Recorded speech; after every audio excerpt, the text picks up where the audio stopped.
Policy analysis اور policy studies کے field کو سمجھنے کے لیے رابرٹ ایس میکنمارا کی کنٹریبیوشنز کو سمجھنا بہت ضروری ہے، کیونکہ رابرٹ ایس میکنمارا سسٹمز انالیسز کے ماہر تھے اور انہوں نے پالیسی انالیسز کے فیلڈ کو بہت زیادہ انفلوئنس کیا ہے 20th سینچری میں۔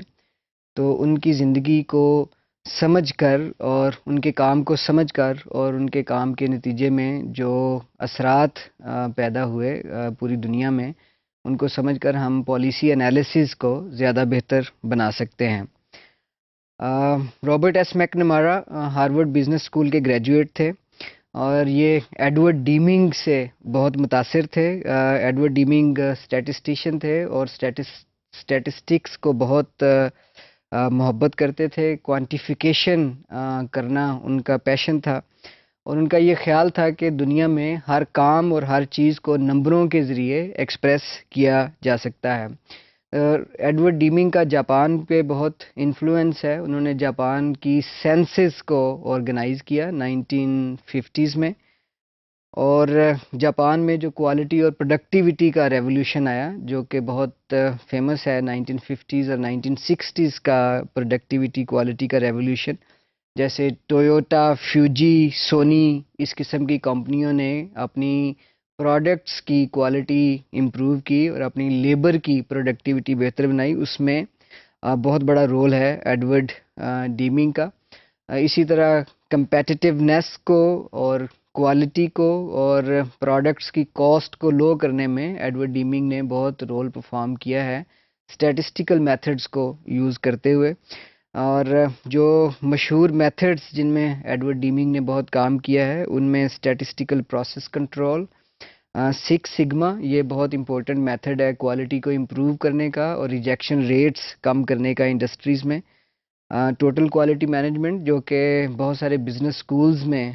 پڑھایا جاتا ہے ایک ڈسپلن کے طور پر، اور کائزن کا مطلب ہے کنٹینیوس امپروومنٹ۔ یہ جاپنیز فیکٹریوں میں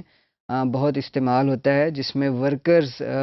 مسلسل کوششوں سے پروڈکٹس کی کوالٹی اور پروڈکٹیوٹی کو امپروو کرتے رہتے ہیں۔ تو یہ ایڈورڈ ڈبلیو ڈیمنگ کی تھوڑی سی کنٹریبیوشنز ہیں۔ ان کا بہت زیادہ رول ہے اسٹیٹسٹکس کو، کوالٹی اور پروڈکٹیوٹی کو بہتر بنانے کے لیے، اور ان سے رابرٹ ایس میکنمارا انفلوئنس تھے بہت، اور انہی میتھڈز کو یوز کرتے ہوئے رابرٹ ایس میکنمارا نے بہت سارے کام کیے، ریسرچز کی۔ تو بہت چھوٹی عمر میں وہ فورڈ کمپنی کے پریزیڈنٹ بنے، کیونکہ جو میتھڈز رابرٹ ایس میکنمارا سجیسٹ کر رہے تھے اسٹیٹسٹکس کے، وہ ایک زمانے میں بہت پاپولر ہو رہے تھے، تو فورڈ موٹر کمپنی نے انہیں اپنا پریزیڈنٹ بنایا۔ اور جو سیکنڈ ورلڈ وار اور فائنینشیل کرائسس کا زمانہ ہے، اس میں رابرٹ ایس میکنمارا کے میتھڈز کی وجہ سے ایک ہوپ پیدا ہوئی انڈسٹریز میں کوالٹی اور پروڈکٹیوٹی کو امپروو کرنے کے لیے۔ اور اسی زمانے میں جو سوشل سائنسز ہیں ان کو بطور ویپن یوز کرنا شروع کیا گیا امریکہ میں، اور سوشل سائنسز پر اور پالیسی انالیسز پر اسی وجہ سے بہت کرٹیسزم ہوتی ہے۔ اور اگر آپ رابرٹ ایس میکنمارا کی بایوگرافی کو سمجھیں تو آپ کو پتہ چلے گا کہ نالج کو پولیٹیکل پرپزز کے لیے بھی استعمال کیا جاتا رہا ہے، اور لوگوں کے انٹرسٹ سرو کرنے کی بجائے نالج بعض اوقات پاورفل لوگوں کے انٹرسٹ سرو کرتا ہے۔ اسی لیے رابرٹ ایس میکنمارا کے بہت سارے میتھڈز پر تنقید ہوتی ہے، ان کو کنٹروورشل سمجھا جاتا ہے، اور ان پر تنقید کرتے ہوئے بہت سارے نئے میتھڈز ڈیولپ کیے گئے ہیں پالیسی سائنسز میں۔ یہ ایک کوٹیشن ہے